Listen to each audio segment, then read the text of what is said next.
Bismillahirrahmanirrahim. Assalamualaikum warahmatullahi wabarakatuh. Waalaikumsalam warahmatullahi wabarakatuh.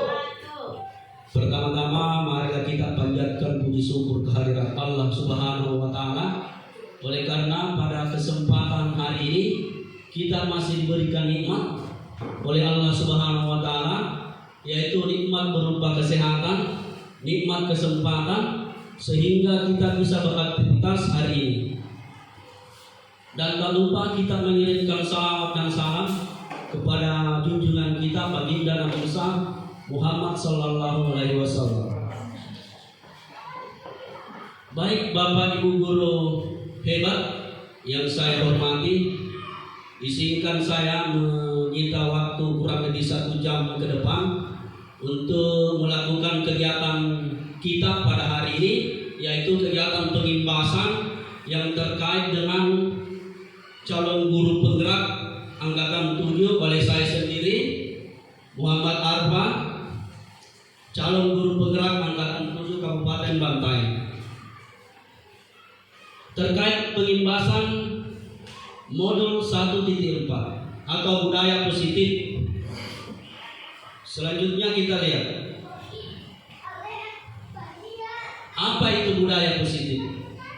Budaya positif adalah sebuah atau dimaksud dengan budaya positif di sekolah ialah nilai-nilai, keyakinan-keyakinan dan kebiasaan-kebiasaan di sekolah yang berpihak pada murid agar murid dapat berkembang menjadi pribadi yang kritis, penuh hormat.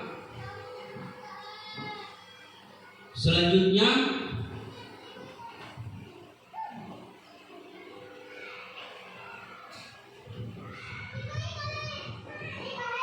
apa pentingnya menciptakan suasana positif di lingkungan sekolah? Jadi jawabannya sangat penting.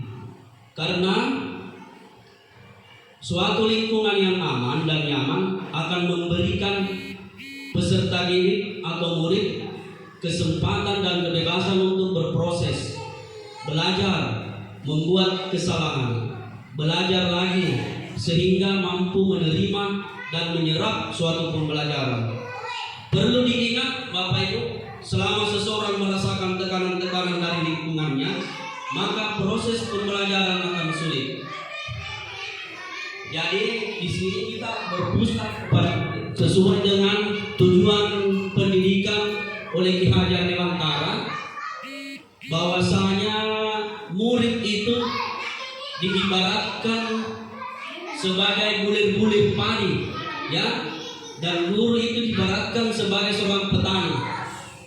Jadi ibaratnya bulir-bulir yang tidak berkualitas, tapi ketika di tangan oleh Pak Tani, di bawah tangan dingin Pak Tani, bulir-bulir padi itu dialiri dengan rutin sinar matahari yang terang, sehingga mengakibatkan bulir-bulir padi itu akan tumbuh dengan baik.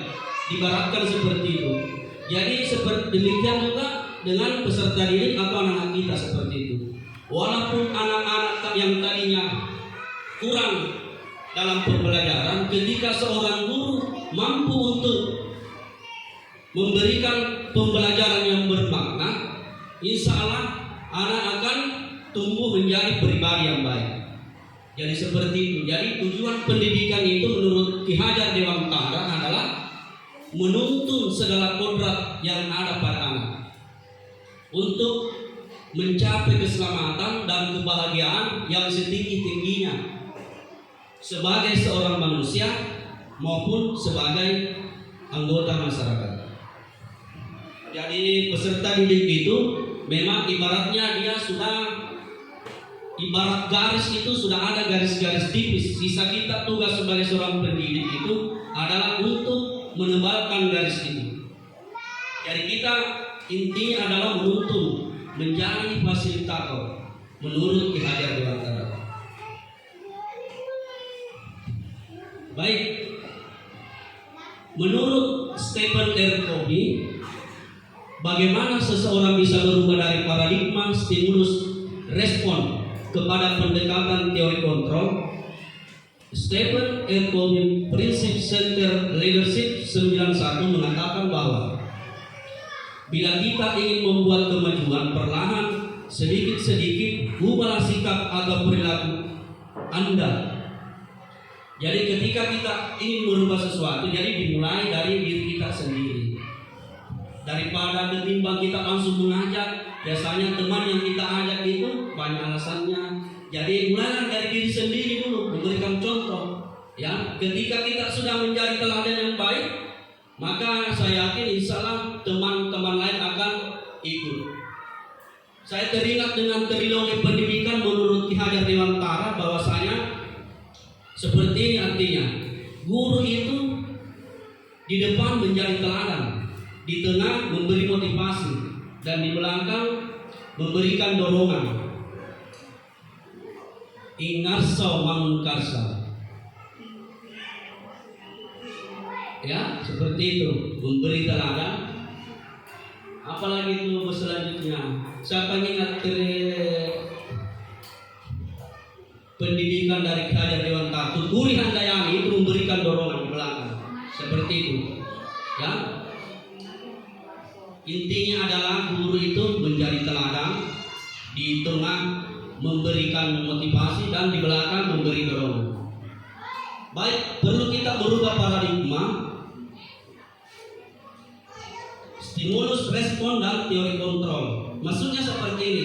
Stimulus respon, contohnya ada tabel di atas, mungkin Bapak Ibu bisa lihat, saya bacakan ulang kembali. Realita kebutuhan kita sama. Kalau ini stimulus respon kita secara pribadi. Tapi kalau menurut teori kontrol, realitas kebutuhan kita berbeda. Ya, berbeda. Selanjutnya tabel kedua, semua orang melihat hal yang sama. Kalau teori kontrol, dia berpendapat bahwasanya setiap orang memiliki gambaran berbeda. Yang ketiga, kita mencoba mengubah orang agar berpandangan sama dengan kita. Kalau teori kontrol, dia berpendapat kita berusaha memahami pandangan orang lain tentang dunia. Orang lain bisa mengontrol saya. Kalau teori kontrol mengatakan bahwasanya hanya Anda yang bisa mengontrol diri sendiri. Selanjutnya, pemaksaan ada pada saat bujukan gagal. Teori kontrol mengatakan berpendapat kolaborasi dan konsensus menciptakan pilihan-pilihan baru. Yang terakhir, model berpikir menang kalah. Kalau teori kontrol berpendapat model berpikir menang. Jadi sebelum lanjut, saya minta kepada Bapak Ibu untuk melakukan sebuah permainan. Ya, seperti ini permainannya. Cobalah buka. Anda dan teman Anda akan melakukan kegiatan cobalah buka. Contohnya, Ibu Irma sebagai bagian adalah A. Jadi tugas Ibu Irma adalah mengepalkan salah satu tangan. Ya, kemudian yang lain mencoba membuka. Ya, mungkin bisa dibaca juga. Coba Bapak Ibu bayangkan bahwa Bapak Ibu menyimpan sesuatu yang sangat berharga di dalam kepalan tangan Bapak Ibu. Bapak Ibu perlu menjaga benda tersebut sekuat tenaga. Bapak Ibu begitu pentingnya untuk kehidupan Anda, ya. Beranggapan bahwasanya apa yang ada dalam genggaman Bapak Ibu itu adalah sesuatu yang sangat penting. Jadi kemudian tugas B, taruhlah Ibu Sumarni, ya. Membujuk, menghardik, mengintimidasi, memarahi, menggoda, menggelitik, bahkan menawari uang kepada Ibu Irma untuk bersedia membuka kepalan tangannya. Jadi saya rasa Bapak Ibu sudah mengerti mungkin permainan seperti itu, ya. Cobalah lakukan kegiatan, cobalah buka di atas dengan B secara bergantian, masing-masing waktunya 30 detik. Ya, Ibu Irma kepala tangan, Ibu Sumarni mencoba untuk memberikan apalagi namanya mengintimidasi, memarahi, menggoda supaya Ibu Irma bisa buka. Apakah Ibu Irma mau buka atau tidak itu tergantung dari nanti Ibu Irma. Waktunya 30 menit. Mungkin kalau Ibu Rahmatias dengan Ibu Anna, kalau Bu Basarul dengan Pak Nas, Pak Darwis dengan mungkin kita bisa berdiri, mungkin saya pandu supaya kegiatan hari ini tidak terlalu tegang dan monoton. Saya hitung mulai 1, hitungan ketiga mulai mengintimidasi. Ayo disuruh buka, yang jelas jangan dipukul temannya ya Bapak Ibu. Oke. Ibu Irma A, Ibu Rahmatiah A yang mengepalkan tangannya, Ibu Nurul A, Pak Nas A. Selebihnya itu B yang mengintimidasi, yang membuka. Waktunya 30 detik, saya mulai. Oke, sudah siap? 3, 2, mulai. 1, 2, 3, 4, 5, 6, 7, 8, 9, 10, 11, 12, 13, 14, 15, 16, 17, 18, 19, 20, 21, 22, 23, 24, 25, 26, 27, 28, 29. Selesai. Kembali Bapak Ibu duduk.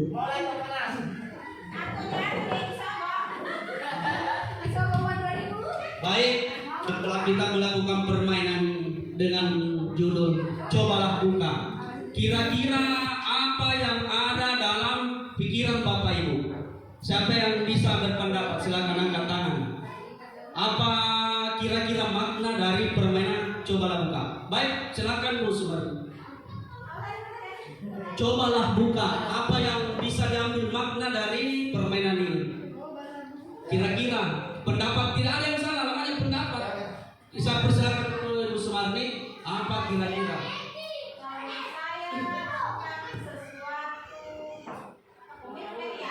Ya bisa.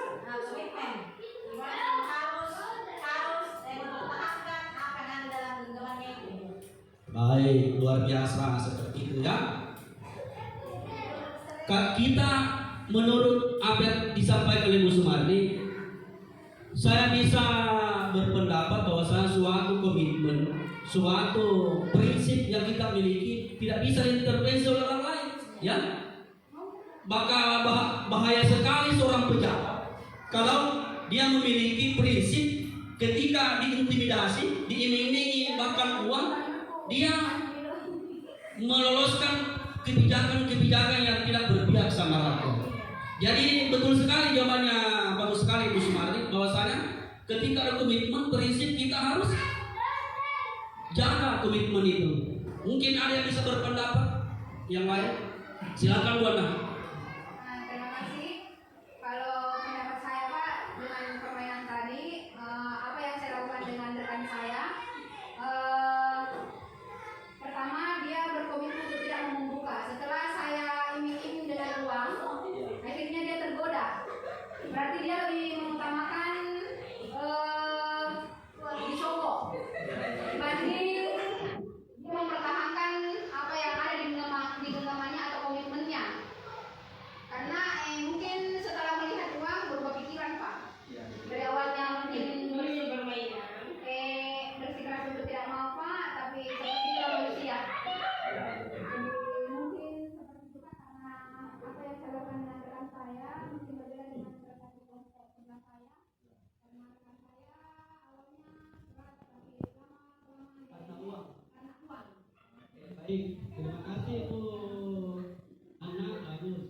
Jadi inilah contoh atau budaya yang tidak menuju ke budaya positif. Karakter atau pribadi yang mudah terpengaruh, apalagi ketika diiming-imingi oleh uang. Maka tugas kita lah Bapak Ibu guru untuk membuat budaya positif itu, ya. Mulai dari dini di sekolah dasar ya, supaya menjadi budaya-budaya positif. Budaya-budaya positif itu contohnya dari pagi kita sudah berdiri di depan pintu gerbang, kita menyambut peserta didik kita, itu termasuk budaya positif yang harus kita jaga. Sholat duha berjamaah, sholat duhur wajib berjamaah ketika jam memasuki waktu sholat. Itu semua adalah budaya positif. Nah, itulah tujuan pengibasan hari ini, untuk menerapkan budaya positif. Selanjutnya kita bahas permainan tadi. Apa itu permainan? Coba buka. Jadi ternyata Bapak Ibu bisa lihat dalam kegiatan ini sesungguhnya ya, yang memegang kendali atau kontrol untuk membuka atau menutup kepalan tangan, artinya tidak ada satupun yang sebenarnya yang mampu mengendalikan orang lain selain dirinya dan Tuhan Allah Subhanahu wa Ta'ala. Jangan seperti tadi ada pada kasus Ibu Irma dengan Ibu Tia. Nah, ya. Jadi ini yang harus kita budayakan, ya.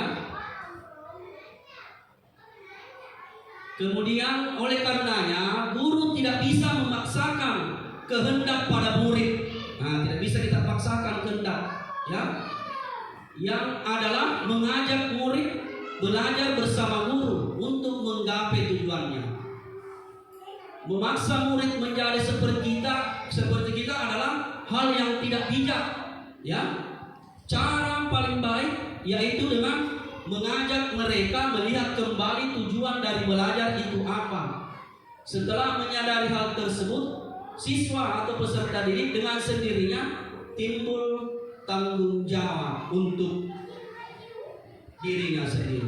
Jadi seperti itulah yang bisa kita petik dari permainan tadi. Coba lakukan. Baik, saya lanjutkan ke materi selanjutnya. Selanjutnya adalah teori kontrol. Jadi menurut Dr. William Glasser, dalam kontrol teori yang kemudian hari berkembang dan dinamakan choice theory, meluruskan beberapa miskonsepsi tentang makna kontrol. Ya, jadi yang perlu kita rubah dalam mindset kita, pola berpikir kita, bahwasanya menurut Dr. William Glasser dalam teorinya, pada dasarnya kita tidak dapat memaksa murid untuk berbuat sesuatu. Jikalau murid tersebut memilih untuk tidak melakukannya, ya, dan kita tidak bisa memaksa. Murid tidak bisa dipaksa, ya. Walaupun tampaknya guru sedang mengontrol perilaku murid, hal demikian terjadi karena murid sedang mengizinkan dirinya dikontrol. Saat itu bentuk kontrol guru menjadi kebutuhan dasar yang dipilih murid tersebut. Nah, ini menurut teori Dr. William. Jadi ilusi itu, ya, ilusi itu maksudnya sesuatu hal yang tidak bisa menjadi kenyataan. Namanya ilusi, beda dengan mimpi. Mimpi kan bisa kita wujudkan. Ini ilusi sepupu satu kali dengan menghayal. Seperti itu, ya. Baik, yang selanjutnya menurut teori kontrol Dr. William Glasser, ilusi bahwa semua, nah ini ilusi lagi, penguatan positif efektif dan bermanfaat.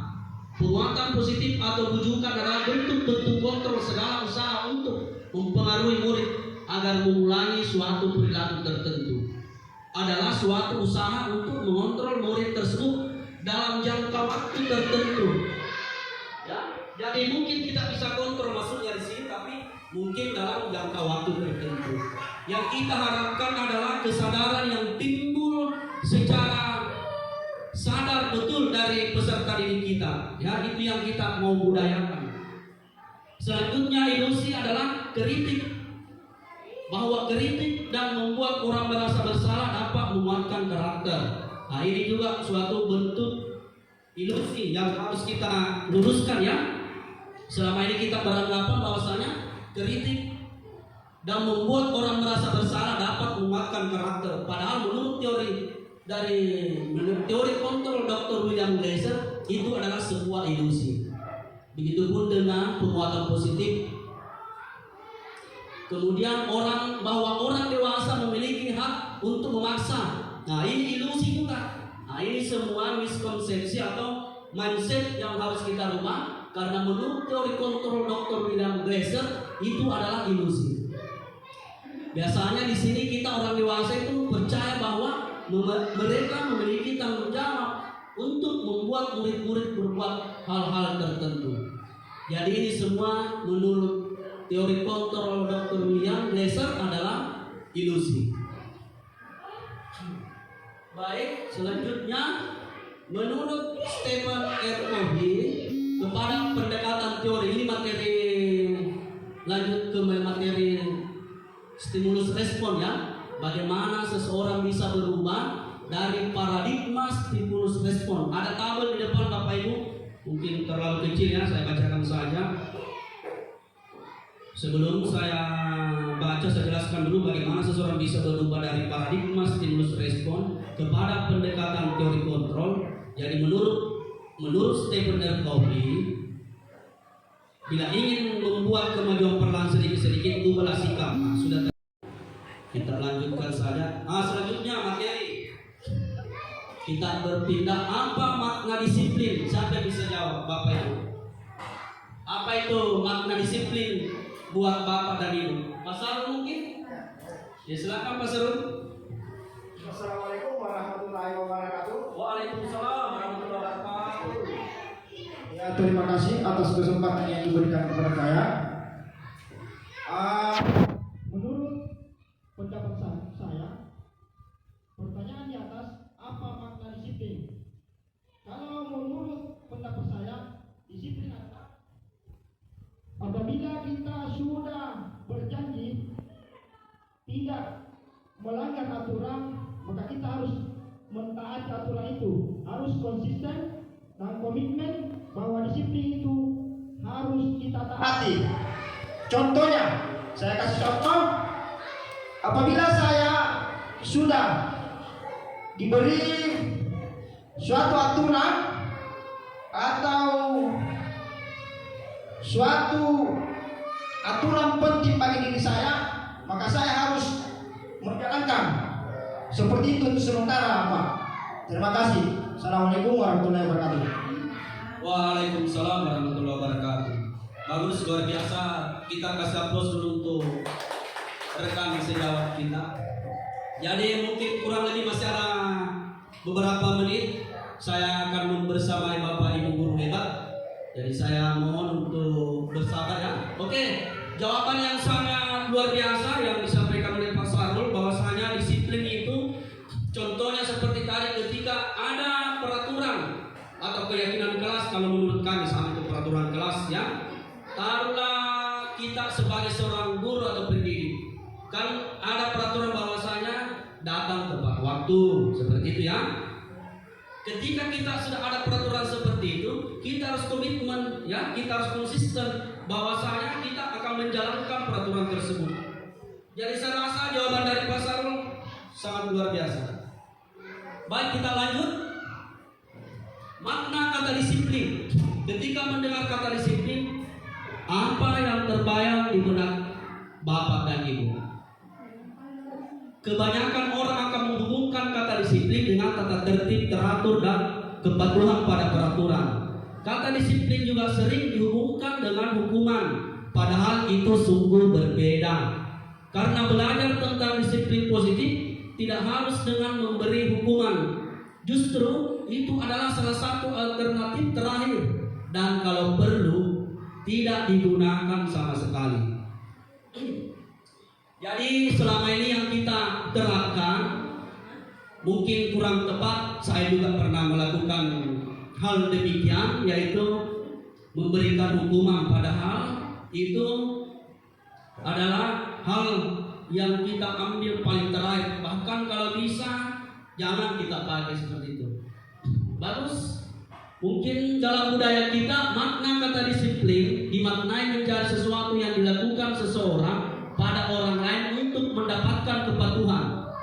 Kita cenderung menghubungkan kata disiplin dengan ketidaknyamanan. Bapak pendidikan kita Ki Hajar Dewantara menyatakan bahwa di mana ada kemerdekaan, disitulah harus ada disiplin yang kuat. Sesungguhnya disiplin itu bersifat disiplin. Saya grogi nih untuk berbahasa Inggris karena ada guru bahasa Inggris Ibu Nur. Sendiri ya, yaitu diri kita sendiri, self disiplin. yaitu kita sendiri, artinya yang mewajibkan kita dengan sekeras-kerasnya. Tetapi itu sama saja, sebab jikalau kita tidak cakap melakukan self-disiplin, wajiblah penguasa lain mendisiplin diri kita. Nah, contohnya seperti tadi, karena kalau dalam suatu instansi, tidak usah jauh lah, di dalam rumah tangga kita sendiri, kita menerapkan peraturan-peraturan atau disiplin kepada anggota keluarga kita. Contohnya anak kita sebagai seorang muslim, kita wajibkan untuk bangun pagi yang sudah akil balik ya sesuai agama, kita wajibkan untuk sholat 5 waktu. Artinya di sini jam sebelum azan kita kasih bangun anak kita untuk melaksanakan kewajiban. Seperti itu ya. Jadi di mana ada kemerdekaan, disitulah harus ada disiplin yang kuat. Selanjutnya Ki Hajar Dewantara, Pemikiran Konsepsi Keteladanan Sikap Merdeka, cetakan kelima 2013, halaman 470. Nah, ini bisa dibaca di buku Pemikiran Konsepsi Keteladanan Sikap Merdeka, cetakan kelima. Di situ Ki Hajar Dewantara menyatakan bahwa untuk mencapai kemerdekaan atau dalam konteks pendidikan kita ini, untuk menciptakan yang murid yang merdeka, syarat utamanya adalah harus ada disiplin yang kuat. Selanjutnya materi selanjutnya adalah nilai-nilai kebajikan. Jadi Bapak Ibu telah mengikuti serangkaian pembahasan tentang makna disiplin positif yang dikemukakan oleh Ki Hajar Dewantara maupun Diana Gosen, di mana kedua pakar pendidikan mengartikan disiplin sebagai bentuk kontrol diri, yaitu belajar untuk kontrol diri agar dapat mencapai suatu tujuan mulia. Tujuan mulia di sini mengacu pada nilai-nilai atau prinsip-prinsip mulia. Seperti dalam kurikulum Merdeka, pelajar Pancasila ya. Yang pertama ada 6 elemen ya. Profil pelajar dimensi. Profil pelajar di Pancasila ada 6. Pertama, beriman, bertakwa kepada Tuhan Yang Maha Esa, dan berakhlak mulia. Saya rasa Bapak Ibu sudah paham ini. Kita lanjut ke slide berikut. Teori motivasi, hukuman dan penghargaan, restitusi. 3 motivasi perilaku manusia menurut Diana Gosen dalam bukunya Restructuring School Discipline, menyatakan ada 3 motivasi perilaku manusia. Yang pertama adalah untuk menghindari ketidaknyamanan atau hukuman. Kedua, untuk mendapatkan imbalan atau penghargaan dari orang lain. Yang ketiga, untuk menjadi orang yang mereka inginkan dan menghargai diri sendiri dengan nilai-nilai yang mereka percaya. Keyakinan kelas, ini tadi keyakinan kelas sama dengan peraturan kelas. Ada tidak peraturan kelas di sini Pak Sarul? Ya itu. Nah itu maksudnya keyakinan kelas sama dengan peraturan kelas ya. Contohnya apa di situ peraturan kelas dari situ? Betul. Itu harusnya kita buat. Harusnya kita nanti melibatkan peserta didik. Taruhlah kita dalam kelas menyampaikan, apakah sepakat, bahkan diberi kesempatan untuk peserta didik untuk mengungkapkan keyakinan kelas atau peraturan kelas yang mungkin akan ditambahkan, kan? Kita libatkan seperti itu peserta didik, karena kita seorang guru itu ibarat memfasilitasi pamong ya. Murid di sini adalah pusatnya. Selanjutnya keyakinan kelas bersifat lebih abstrak daripada peraturan yang lebih rinci dan konkret. Keyakinan kelas berupa pernyataan-pernyataan universal. Pernyataan keyakinan kelas senantiasa dibuat dalam bentuk positif. Kalau tadi peraturan kelas itu sudah turunannya. Keyakinan kelas hendaknya tidak terlalu banyak sehingga mudah diingat dan dipahami oleh semua warga kelas. Keyakinan kelas sebaiknya sesuatu yang dapat diterapkan di lingkungan tersebut. Semua warga kelas hendaknya ikut berkontribusi dalam pembuatan keyakinan kelas lewat kegiatan curah pendapat. Ini contoh-contoh keyakinan kelas ya. Keyakinan kelas 1, Setiap anggota kelas perlu belajar. Setiap anggota kelas perlu senang. Nah, ini contoh-contohnya ya. Setiap anggota kelas perlu melakukan tugas.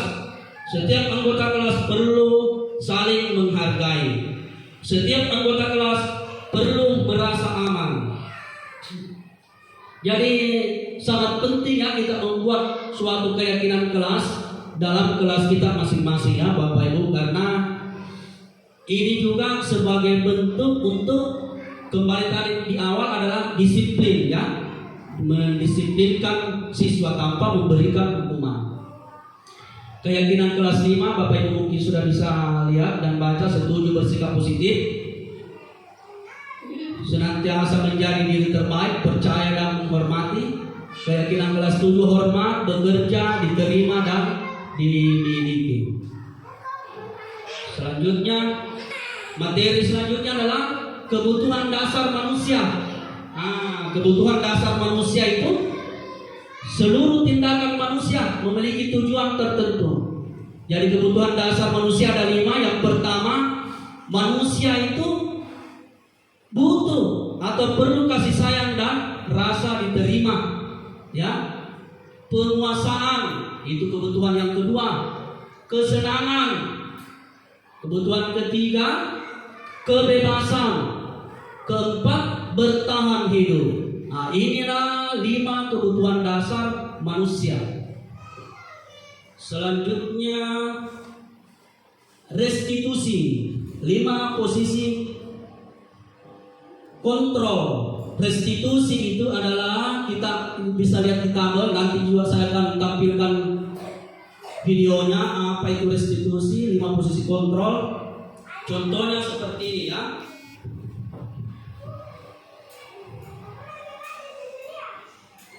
Lima posisi kontrol yang biasa kita terapkan itu, Bapak dan Ibu guru, itu contohnya seperti ini. Yang pertama, penghukum. Yang kedua, pembuat merasa bersalah. Ketiga, teman. Keempat, pemantau. Dan yang ketiga adalah manajer. Jadi ini adalah perbandingan restitusi dan 5 posisi kontrol yang selama ini kita terapkan. 5 posisi kontrol ada 5 ya. Ini kita nanti akan pilih yang mana terbaik dari 5 posisi kontrol ini. Saya tampilkan dulu, ini tidak bisa video. Apa itu? Bapak Ibu mungkin bisa lihat supaya Ibu Bapak guru bisa mengerti, paham. Salah satu program yang dikembangkan adalah 5 posisi kontrol. 5 posisi kontrol dalam restitusi adalah proses perjalanan seorang pendidik agar dapat mengenali dirinya.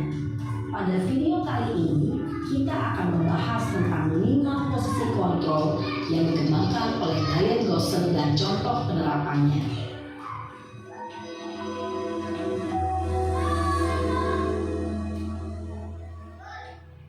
5 posisi kontrol itu adalah: 1. Posisi penghukum. 2. Posisi pembuat merasa bersalah. 3. Posisi teman. 4. Posisi pemantau atau monitor. Dan 5. Posisi manajer.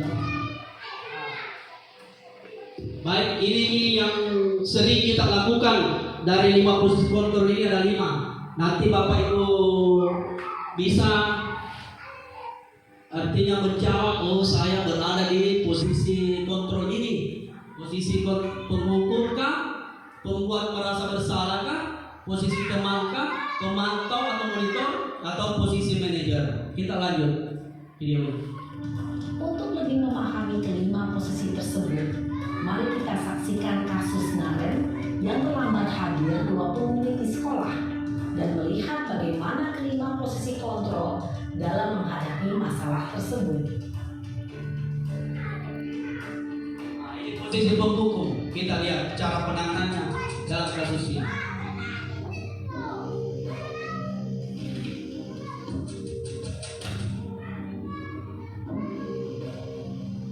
Naren,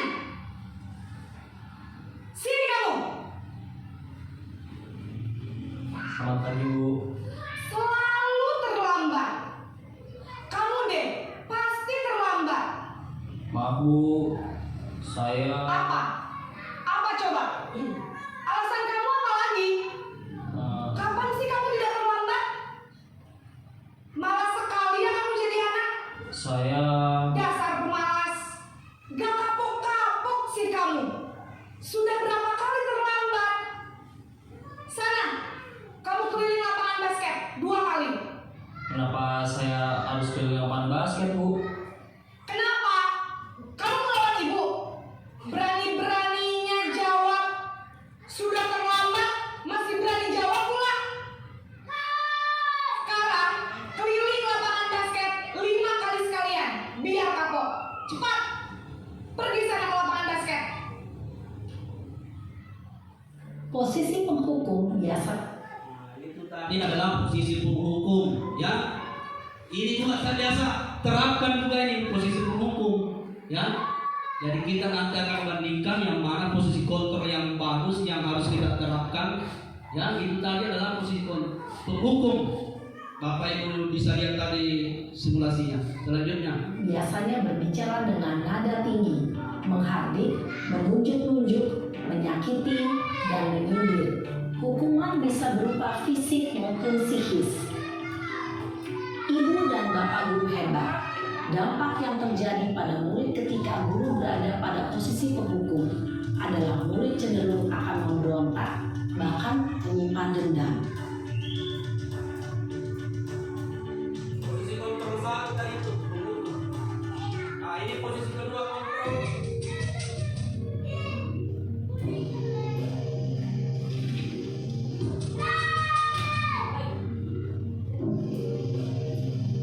Naren!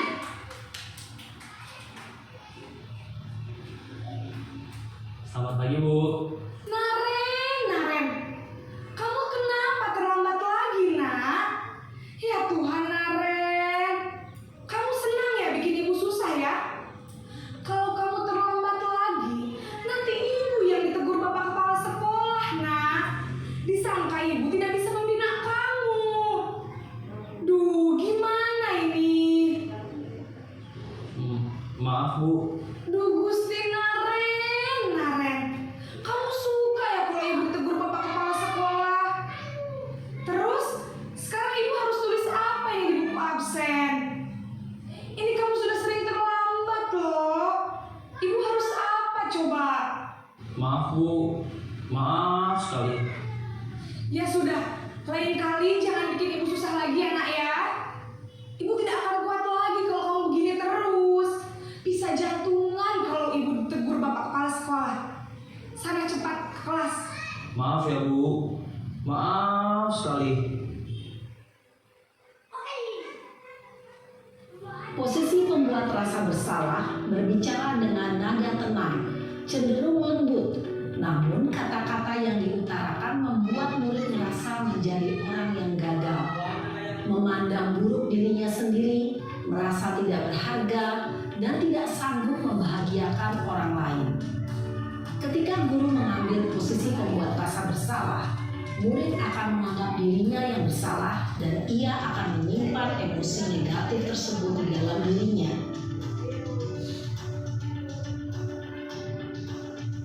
Ah, posisi kontrol yang ketiga.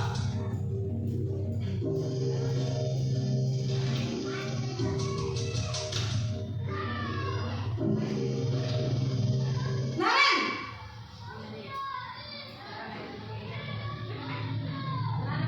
Selamat pagi, Bu. Wah, sudah jam berapa ini nak? Terlambat lagi ya sayang. Iya, Bu. Habis ibu saya lupa membangunkan saya, Bu. Kamu malah menyalahkan ibu kamu. Kamu bukannya anak yang larinya paling kencang. Kok terlambat sih? Iya, Bu. Saya memang terlambat bangun tadi. Jadi, biarpun saya lari kencang, tetap gak kekejar, Bu. Ya sudah sana. Nanti lain kali larinya lebih kencang lagi ya. Biar gak terlambat lagi. Bikin seneng ibu. Demi ibu. Bisa kan? Bisa lah, Bu. Ya sudah sana masuk kelas. Ibu beresin urusan absen kamu. Kamu ini ada-ada saja. Dalam posisi teman, guru berbicara dengan nada suara ramah, akrab, cenderung bersenda gurau untuk menjaga suasana tetap santai. Murid akan merasa senang, aman, dan akrab dengan guru. Identitas yang tercipta adalah identitas sukses atau berhasil. Namun, perlu diingat, karena ini masih dorongan eksternal, maka ada faktor ketergantungan dari murid kepada orang tertentu. Di sini, guru absennya, sehingga di lain waktu, murid bisa berperilaku baik, namun hanya kepada orang-orang tertentu saja. Ini pemantau keempat.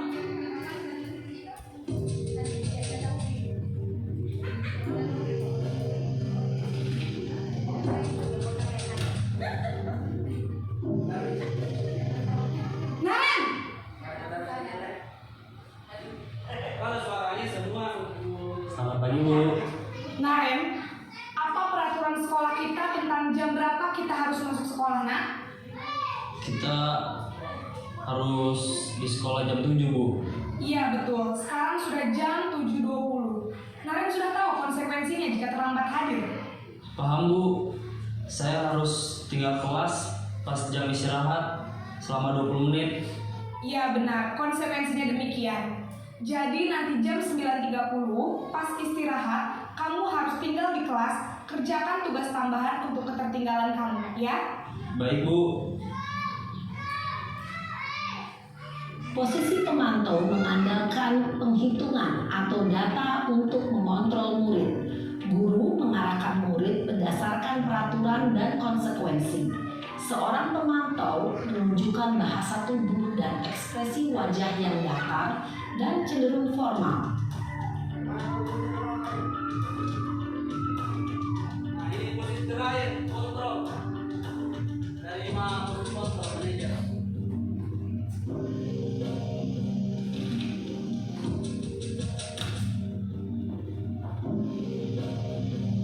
Naren!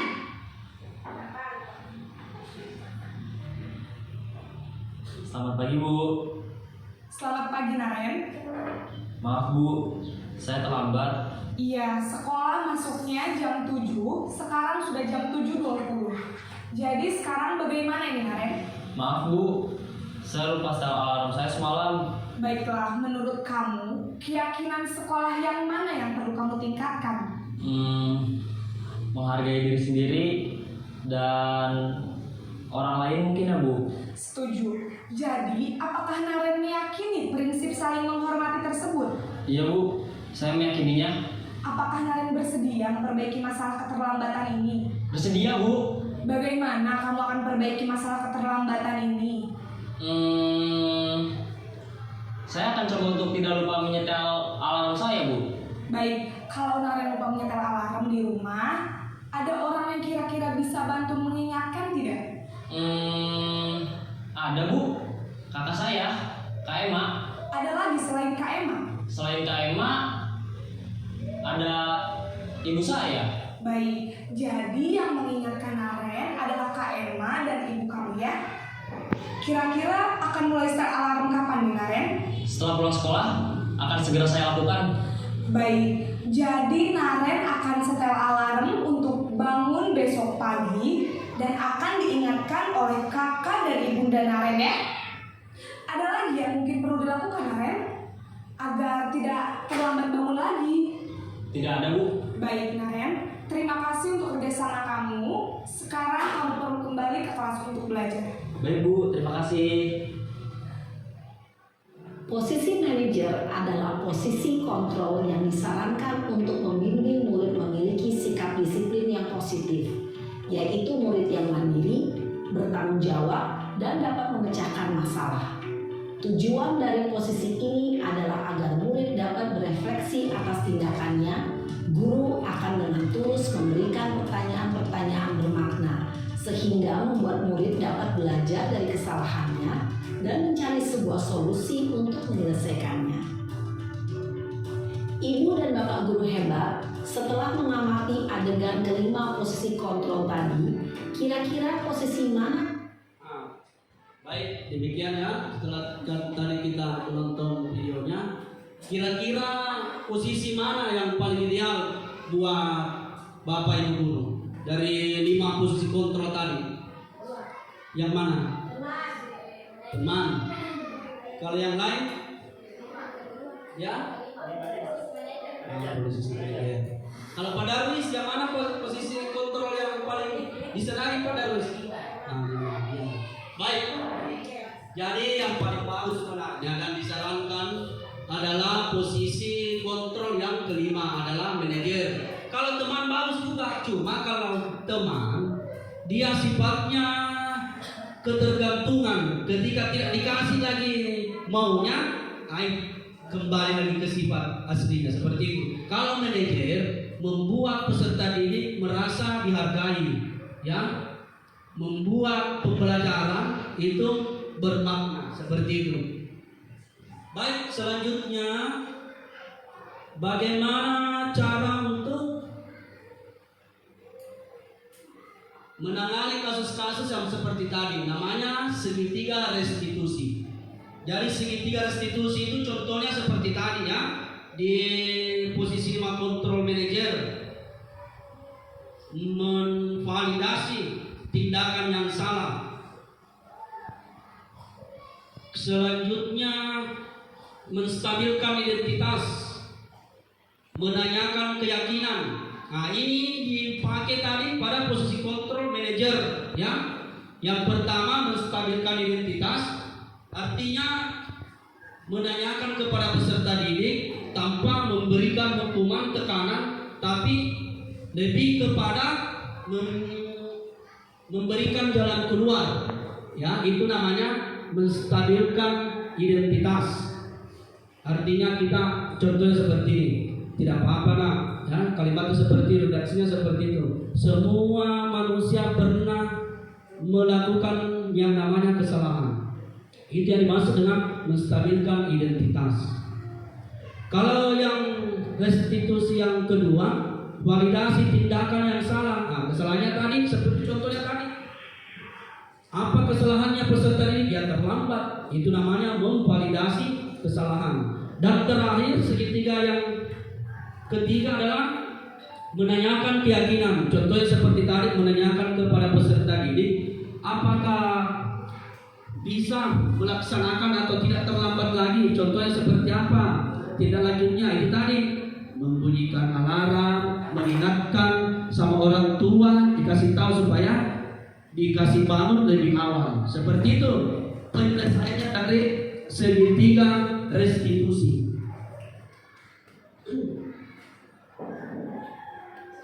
Kita lihat video lagi untuk bagaimana penanganan yang namanya segitiga restitusi dengan posisi kontrol manajer yang kelima. Saya cari dulu video.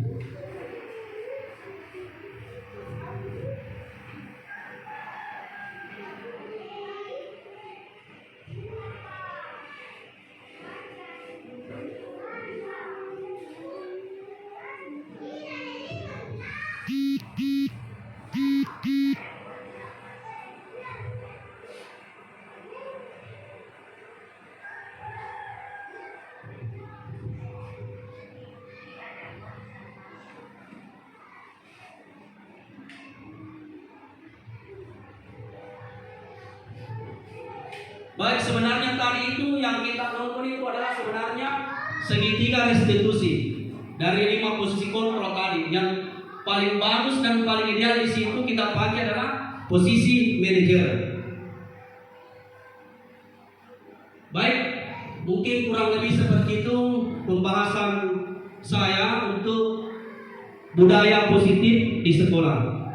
Lebih dan kurangnya mohon dimaafkan. Sebelum saya akhiri, saya mengucapkan terima kasih kepada Bapak Ibu guru hebat sudah membersamai saya. Mudah-mudahan kegiatan hari ini bernilai ibadah. Saya akhiri dengan ucapan wassalamualaikum warahmatullahi wabarakatuh.